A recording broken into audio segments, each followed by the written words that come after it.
Was in goal for the Montreal Canadiens. He had a tough night. Fred Knipscher beats him there 2-0. Then the Bruins were up 4-1.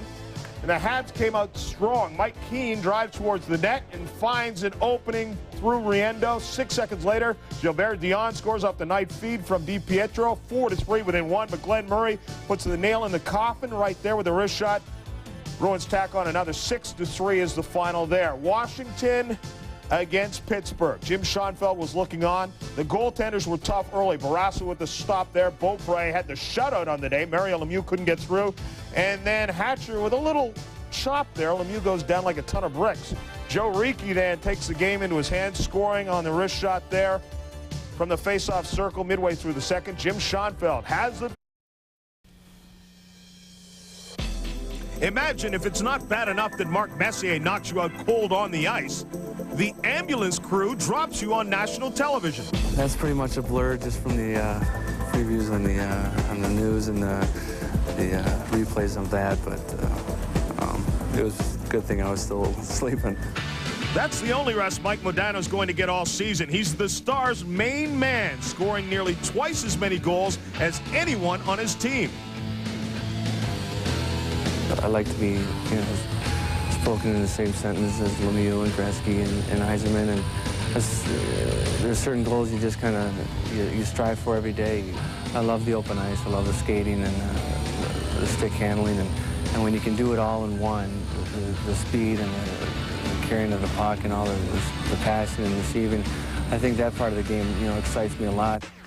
At 15, this Detroit native left home for Canada to learn his trade. Coaches joked he was too small.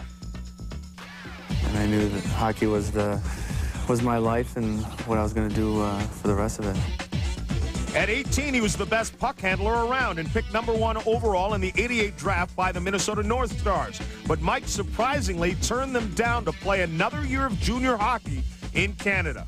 I kind of went back to junior for another year. I just, a lot of, we wanted to do a contract, and we were too far apart at the time, so I decided to go back. I think it was in my best interest, too. It's something that I wanted to do deep down inside and wanted to, make sure that I was ready mentally and physically, and I think it helped me, made me grow up a little bit more. I'm 23, and I'm making a little bit more than I ever expected at this point in my career. You better believe it, $1.4 million in his 5th season in the NHL. This guy has grown up, and all the work and practice paid off. He's at the top of his game, loving life in his team's new home. Dallas is a great city. I've come to love it, just from the short time we've been here. It's totally different.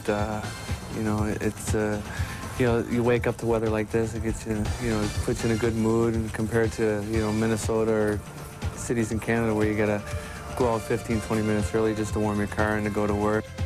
And how would he feel if he was traded back up north? Devastated. I'd be pretty shocked. It'd be hard to miss this and go back up to there and back to reality. But it's a great area and great spot. But hopefully that day will never come.